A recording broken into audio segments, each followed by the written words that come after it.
Good morning, students. Welcome to our YouTube channel, Drama First Broken Images. So, students, in our last video, we discuss about some textual question like alternative questions, short questions, and some 50 words questions. And in our this video we also discuss some more questions like long answer type questions, something 100 words each, and some additional questions. So students, let's start. So answer the following questions in about 100 words each. Means निम्न प्रत्येक प्रश्न का उत्तर 100 शब्दों में दीजिए। यानी ये 100 words questions हैं जो आपके एग्ज़ाम में भी आते हैं। यानी एग्ज़ाम में आपके ओनली 2 टाइप्स क्वेश्चंस ही आते हैं, 50 words questions and 100 words questions. So they also important for exam preparation. Question first, do you think we express ourselves best in our first language? Do you agree with Manjula's statement, English cannot express truth about India because we do not express ourselves in English? तो ये question क्या है, देखिए students, क्या आप सोचते हैं कि हमारी जो फर्स्ट लैंग्वेज है, फर्स्ट लैंग्वेज से मतलब हमारी जो मदर टंग, हमारी जो मातृभाषा है, उस मातृभाषा में ही हम स्वयं को सर्वाधिक अच्छा अभिव्यक्त करते हैं? यानी आप ऐसा सोचते हैं क्या आप मंजुला के कथन से सहमत हैं? और मंजुला ने जैसे कि स्टेटमेंट दिया है कि आप उससे भी एग्री हैं, अंग्रेजी भारत के विषय में यथार्थ को अभिव्यक्त नहीं कर सकती क्योंकि हम स्वयं को अंग्रेजी में अभिव्यक्त नहीं करते। यानी जैसे कि मंजुला ने स्टेटमेंट दिया था कि इंडिया के बारे में जो ट्रुथ है वो हम इंग्लिश में कभी भी एक्सप्रेस नहीं कर सकते क्योंकि हम अपने आप को इंग्लिश लैंग्वेज में अच्छे से एक्सप्रेस नहीं कर पाते हैं।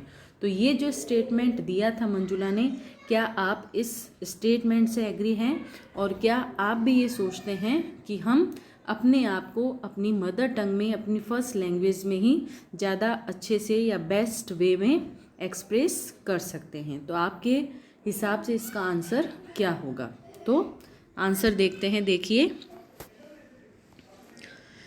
Yes, of course it is a fact that we can express ourselves best in our first language.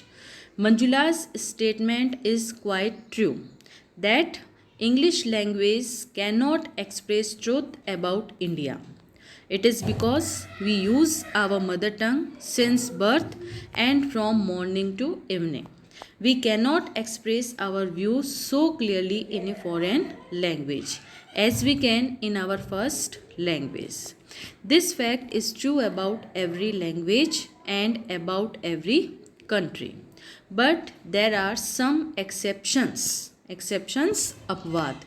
Some exceptions when we see some persons who are expert bilinguals and can express themselves in both equally.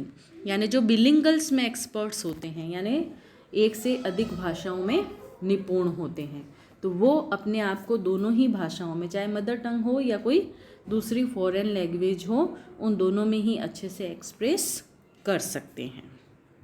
So next question, discuss the title of the play broken images in detail. यानी ये जो title है broken images, यानी नाटक में भग्न प्रतिमाएं, इस title पर यानी इस शीर्षक पर विस्तार से विचार करो। यानी आपके हिसाब से ये जो टाइटल है वो कितना सही है? तो आंसर देख लेते हैं। The title of the play broken images is quite appropriate. यानी ये बिल्कुल उचित है। It is because the whole play is the conversation between a famous novelist Manjula Nayak and her image. जैसे कि हमने देखा ही था, पूरे प्ले में जो कन्वर्सेशन है वो मंजुला और उसकी इमेज के बीच चल रही है। The writer Girish Karnad has intelligently set the title of the play, which coincides well with the theme of the play. The image of Manjula Nayak asks many questions to Manjula. These questions are related with her work field as well as her personal life. Manjula answers them so frankly to her image, which she could not do directly to the audience. During this conversation, the image of Manjula's younger sister Malini appears in the mind of the audience because she is the main character of the discussion.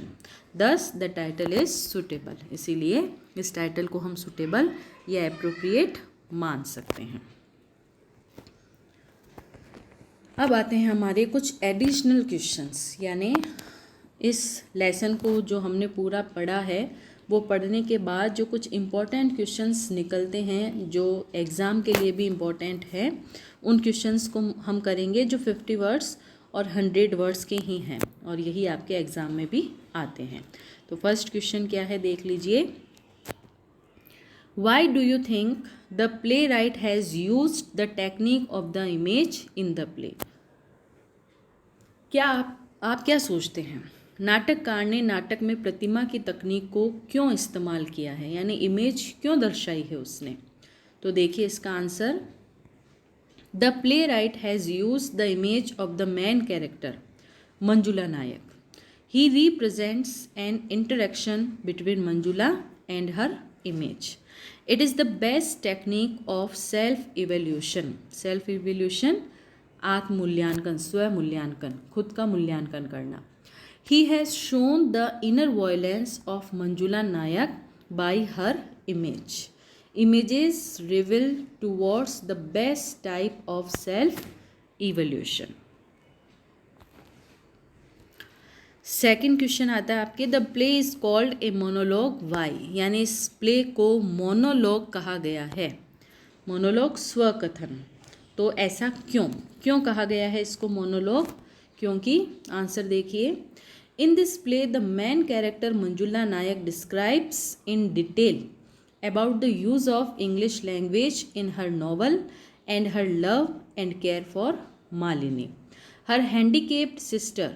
This type of discussion can be called a monologue. The playwright has wisely chosen this conversation style. In dialogue, crossed questions are put up and we know what is deep within the heart of the character. Next question देखते हैं. What is the posture the celebrity adopts when the camera is on and when it is off?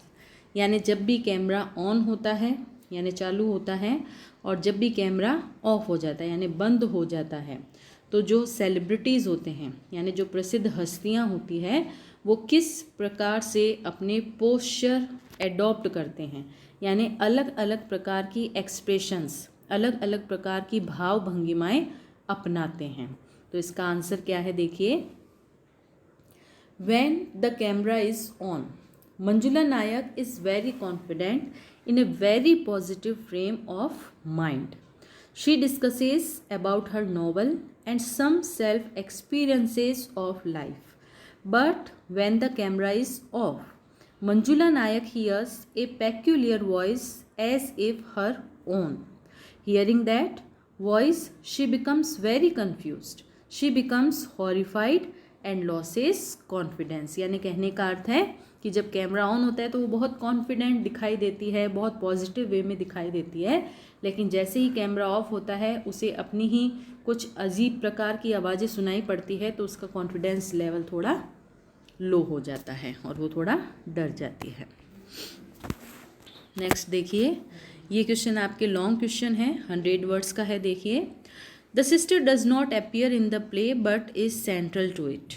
What picture of her is built in your mind from reference in the play? यानी जो sister है यानी मंजुला की जो बहन है वो play में दिखाई नहीं देती है, फिर भी वो इसकी सेंटर होती है यानी उसका केंद्रीय भाग होती है.